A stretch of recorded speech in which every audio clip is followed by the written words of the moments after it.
აშშ-ს პრეზიდენტმა დონალდ ტრამპმა ახლახან საგანგებო მიმართვით გამოვიდა და განაცხადა, რომ ამერიკული დელეგაცია ამჟამად ისლამაბადში მიემგზავრება ირანთან მოლაპარაკებების გასაგრძელებლად. მაგრამ განაცხადა, რომ ამ ეტაპზე მშვიდობის შეთანხმების გაფორმების იმედი არ არსებობს. გარდა ამისა, აშშ-ს ვიცე-პრეზიდენტი ჯეი-დი ვენსი ამ მოლაპარაკებებზე არ წასულა და ახლო აღმოსავლეთში ომი კვლავ აქტიურდება.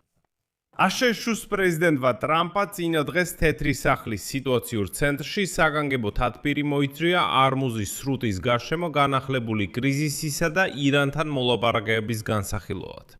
და ინსაიდერებმა შენიშნეს, როგორ ტოვებდნენ მაღალი რანგის სამხედრო ჩინოვნიკები წინა დღეს თეთრ სახლს ყოველგვარი კომენტარის გარეშე, რაც მიუთითებს იმაზე, რომ თათბირი აბსოლუტურად დახურული იყო. მათ გარდა თათბირში მონაწილეობდნენ ყველა ის ჩინოვნიკი, რომლებიც ამ ომის როგორც სამხედრო, ასევე ეკონომიკურ კომპონენტზე არიან პასუხისმგებელნი. აქ მნიშვნელოვანია აღინიშნოს, რომ ზუსტად ასეთი საგანგებო თათბირი ზუსტად იმავე შემადგენლობით გაიმართა თეთრ სახლში ომის დაწყებამდე სულ ერთი დღით ადრე, როდესაც აშშ-მ და ისრაელმა ირანთან ომი დაიწყეს 28 თებერვალს. სწორედ ამ სხდომის შემდეგ აშშ-ის ფინანსთა სამინისტრომ გაახანგრძლივა სანქციების მოხსნა რუსეთის ნავთობზე, რაც ბევრ რამეზე მეტყოლებს. ხოლო აშშ-ის სამხედროებმა დაიწყეს ტანკერების დაკავება. და ეს ყველაფერი ხდება იმ ფონზე, რომ უკვე 21 აპრილს ცეცხლის შეწყვეტის პერიოდი დასრულდა. ხოლო ტრამპმა დღეს საჯაროდ დაადანაშაულა ირანი ამ რეჟიმის ძალიან სერიოზულ დარღვევაში და განაცხადა, რომ ირანელებმა ძალიან უხეშად მოიქცნენ. გარდა ამისა, ირანი თავის მხრივ ყველანაირად უარყოფს ტრამპის ყველა განცხადებას იმ დათმობებზე, რომელზეც თითქოს და დათანხმდა თეირანი. მიუთითებს იმაზე, რომ საბრძოლო მოქმედებები შეიძლება უახლოეს მომავალში განახლდეს, თუ ისლამაბადში ირანის მხრიდან არ იქნება არანაირი დათმობა. მოდით ერთად განვიხილოთ ეს თემა. მე მქვია ალექსეი პეჩი, მოდით ერთად განვიხილოთ ეს თემა, მაგრამ სანამ დავიწყებთ, გთხოვთ გამოიწეროთ ეს არხი, დაალაიქოთ და დაწეროთ ნებისმიერი თქვენი კომენტარი ამ გამოშვებას ქვემოთ. თუ თქვენ თვლით, რომ ამ არხის მუშაობა მნიშვნელოვანია და აუცილებელი, შეგიძლიათ მხარი დაუჭიროთ ამ არხს თქვენი დონაციით ან სპონსორობით. როგორ გააკეთოთ ეს? ყველა ბმული და რეკვიზიტი მოცემულია ამ ვიდეოს აღწერაში ან თქვენს ეკრანებზე არსებულ QR კოდზე. მაშ, ახლო აღმოსავლეთში ომი ისევ ცხელ ფაზაში გადადის, ორკვირიანი ცეცხლის შეწყვეტის შემდეგ. ცნობილია, რომ ირანმა კვლავ გადაკეტა ჰორმუზის სრუტე და ტანკერს ცეცხლიც გაუხსნა, რომელიც სრუტეში გადიოდა. მაგრამ გაჩნდა კიდევ უფრო მნიშვნელოვანი ნიშნები იმისა, რომ თეთრ სახლში გადაწყვიტეს ომის ახალ ფაზაზე გადასვა. დავიწყებ იმით, რომ დონალდ ტრამპმა დღეს განაცხადა, რომ ირანმა სერიოზული დარღვევა დაუშვა ცეცხლის შეწყვეტის რეჟიმის. თუმცა ტრამპმა გამოთქვა დარწმუნებულობა, რომ მშვიდობის შეთანხმება თეირანთან მაინც იქნება მიღწეული და განაცხადა, ციტატა: ეს მოხდება მშვიდობიანად თუ ძალით. შემდეგ ტრამპმა განაცხადა, რომ ამერიკელი წარმომადგენლები მიემგზავრებიან ისლამაბადში და იქ ხვალ საღამოს ჩავლენ მოლაპარაკებებისთვის. მაგრამ, როგორც არ უნდა იყოს, ტრამპის რიტორიკა ამ საკითხთან დაკავშირებით ძალიან უხეშად ჟღერს. ხოლო თუ ძალიან მოკლედ ვიტყვით, მან განაცხადა, რომ ეს თითქოს ბოლო შანსია რაიმე შეთანხმებისთვის, რაშიც თვითონაც დიდად არ სჯერა. და ამბობს, ჩვენ ძალით ვაიძულებთ მათ, მაინც დათანხმდნენ იმ პირობებს, რომლებიც თავიდანვე დავაყენეთ. ასევე უნდა აღინიშნოს, რომ ისლამაბადში მხოლოდ სტივენ ვიტკოვი და ჯარედ კუშნერი გაემგზავრნენ. ხოლო აშშ-ის ვიცე-პრეზიდენტი ჯეი-დი ვენსი არ წავა ისლამაბადში ირანთან მოლაპარაკებებზე. რატომ? იმიტომ, რომ საიდუმლო სამსახურმა ვერ შეძლო ვიცე-პრეზიდენტის უსაფრთხოების უზრუნველყოფა 24 რიცხვისთვის. ამიტომ გადაწყვიტეს, რომ ის იქ არ გაემგზავრება. თავის მხრივ ირანის საგარეო საქმეთა სამინისტროს პრეზ-დივანმა ესმაილ ბაღაიმ აშშ-ის მხრიდან ირანის პორტების ბლოკადა უკანონოდ და დანაშაულებრივად შეაფასა. რაც მიუთითებს იმაზე, რომ ირანიც არ აპირებს რაიმე დათმობაზე წასვლას. აქ კიდევ ერთი საინტერესო მომენტია, რომელიც სწორედ თქვენთან მინდა განვიხილო. უჟი შენიშნეს, როგორ გამოვიდა თეთრი სახლიდან აშშ-ის არმიის გაერთიანებული შტაბების კომიტეტის თავმჯდომარე გენერალი დენ კეინი. ის ტოვებდა თეთრ სახლს ყოველგვარი კომენტარის გარეშე პრესისთვის. აშკარა რომ ცდილობდნენ ეს ვიზიტი დაემალათ, მაგრამ ჟურნალისტებმა მაინც შენიშნეს იგი. და სწორედ დენ კეინის თეთრ სახლში ფარულად გამოჩენის შემდეგ გახდა ცნობილი, რომ ის მონაწილეობდა დახურულ თათბირში. სიტუაციურ ოთახში გამართულ თათბირზე სხვა მაღალი თანამდებობის პირებთან ერთად დონალდ ტრამპის ადმინისტრაციიდან. აღმოჩნდა, რომ შაბათს აშშ-ის პრეზიდენტმა დონალდ ტრამპმა თეთრი სახლის სიტუაციურ ცენტრში თადბირი მოიწვია არმუზის სრუდის გარშემო განახლებული კრიზისისა და ირანთან მოლაპარაკებების განსახილველად. და აი წყაროებმა საბოლოოდ აღიარეს, რომ დიახ, ირანთან დაკავშირებული სიტუაცია კრიტიკულ ეტაპზეა. ცეცხლის შეწყვეტის შეთანხმების ვადა, როგორც მოსალოდნელია, სულ 3 დღის შემდეგ გამოიწურება. ხოლო ამერიკელ და ირანელ მოლაპარაკეებთან ახალი შეხვედრის საბოლოო თარიღი რამდენჯერმე გადაიდო რამდენიმე დღით. და მიუხედავად იმისა, რომ ამერიკული დელეგაცია ისლამაბადში მიფრინავს, არ არსებობს არანაირი ნიშანი იმისა, რომ ეს მოლაპარაკებები რამეს გამოიწვევს. რადგან ორივე მხარე მიანიშნებს, რომ ისინი არ თანხდებიან იმ პირობებზე, რასაც მათი ოპონენტები აყენებენ. მაგრამ ირანის ქცევა აჩვენებს, რომ ისინი არ არიან მზად იმ შეთანხმებისთვის, რომელზეც უკვე მოახერხა ტრამპმა განცხადების გაკეთება. მაგალითად, ირანმა აღადგინა მკაცრი სამხედრო კონტრაქტები, ხორმუზის სრუტეზე კონტროლი, აკრძალა კომერციული გემების თავისუფალი გადაადგილება. ამის მიზეზი გახდა საზღვაო ბლოკადა ამერიკის შეერთებული შტატების მხრიდან. ამის შესახებ განაცხადა ისლამური რესპუბლიკის ცენტრალური სარდლობის ოფიციალურმა წარმომადგენელმა ხათამ ალ-ამბია ებრაჰიმ სალფაგარი. ახლა კი მისი ციტატა. ამერიკელები, რომელთაც თავიანთ ისტორიაში არაერთი ვალდებულების დარღვევა აქვთ, აგრძელებენ მეკობრეობასა და საზღვაო ყაჩაღობას, ეგრეთ წოდებული ბლოკადის სახელით. ამასთან დაკავშირებით ხორმუზის სრუტეზე კონტროლი დაბრუნდა ძველ მდგომარეობას. რეჟიმი იმოქმედებს მანამ, სანამ აშშ-ში არ შეწყვეტს ირანის პორტების ბლოკირებას.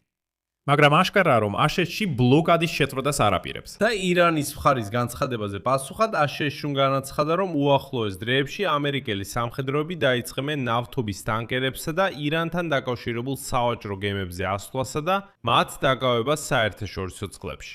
აშშ-ის პრეზიდენტ დონალდ ტრამპის ადმინისტრაციის გადაწყვეტილება გააძლიეროს ეკონომიკური ზეწოლა თეირანზე. Wall Street Journal-ის ინფორმაციით ეს ნაბიჯი მიზნად ისახავს ირანის რეჟიმის იძულებას კვლავ გახსნას ჰორმუზის სრუტე და დათმობებზე წავიდეს ბირთვულ პროგრამასთან დაკავშირებით. მაგრამ ეს ყველაფერი არ არის.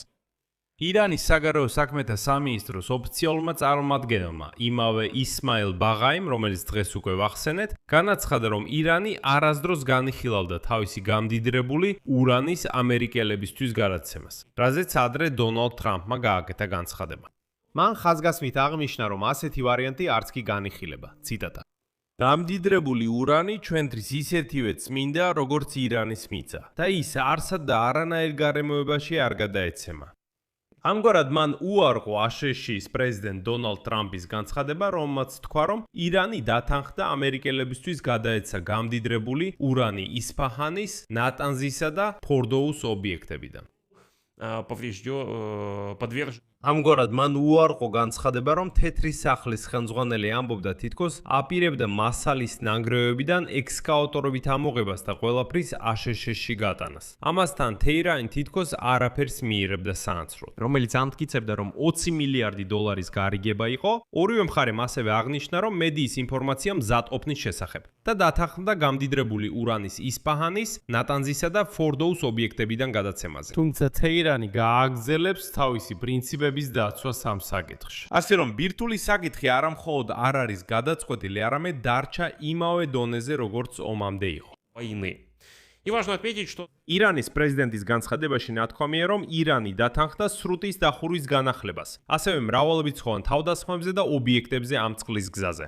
ეს განცხადება გაკეთდა 24 საათზე ნაკლებ დროში მას შემდეგ, რაც დონალდ ტრამპმა განაცხადა, რომ ომის დასრულების შეთანხმება ნატანზე შეიძლება გაფორმდეს 1-2 დღეში. თეთრ საფში განაცხადეს, რომ თუ ახლოეს მომავალში გარღვევა არ მოხდება, ომი შეიძლება მალე განახდეს. ასე განაცხადა მან თეთრი სახლის ოპერატიული ჯგუფის ხდომაზე.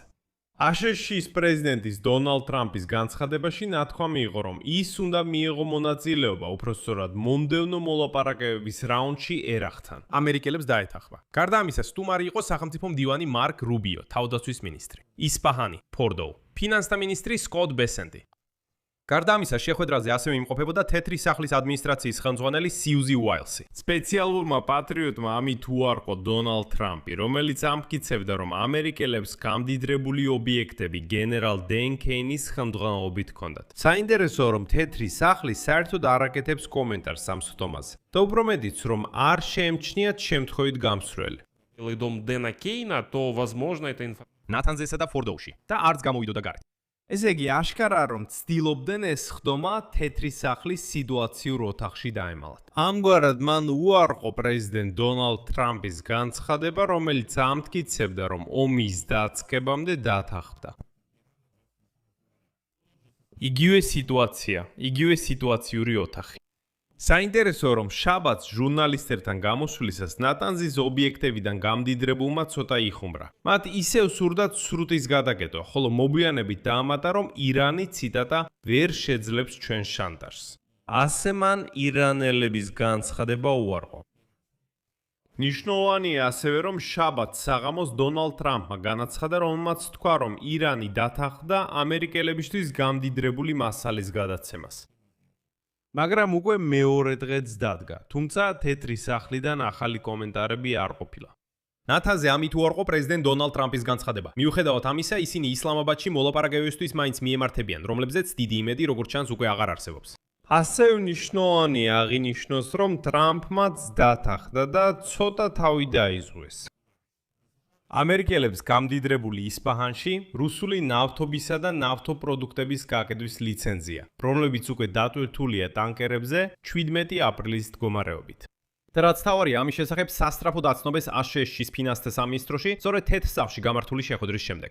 თუმცა სულ ცოტა ხნით ადრე აშშ-ის ფინანსთა მინისტრმა სკოტ ბესონმა განაცხადა, რომ ვაშინგტონი არ გაახანგრძლივებს რუსეთის ნავთობის წინააღმდეგ სანქციების მოხსნას, რადგან ამის საჭიროება აღარ არსებობს. რითაც მან უარყო ტრამპის სიტყვები, რომელმაც თქვა, რომ ნავთობი მსოფლიოს აღარ ჭირდება.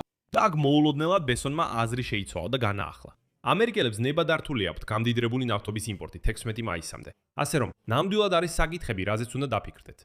ნათანზესა და ფორდოუში. აქ წერტილებს დავაყენებ, თქვენი აზრი და დასკვნები კომენტარებში დაწერთ. გამოიწერეთ არხი და აცკაპუნეთ ზარზე და არ დაგავიწყდეთ ლაიქის დაჭერა. გამოიწერეთ ჩემი Telegram არხი Pechenius სახელით. ვმული აღწერაში ამ ვიდეოს ქვეშ. და თუ თქვენ უარყოფთ პრეზიდენტის განცხადებას YouTube არხის შესახებ, ამისთვის მადლიერი ვიქნები. ეს შეგიძლიათ გააკეთოთ დონატის მეშვეობით, მაგალითად Patreon-ის პლატფორმას. ყველა ბმული და რეკვიზიტი მოცემულია ამ ვიდეოს აღწერაში. ნატანზი ფორდოუ, ყველას მშვიდობით.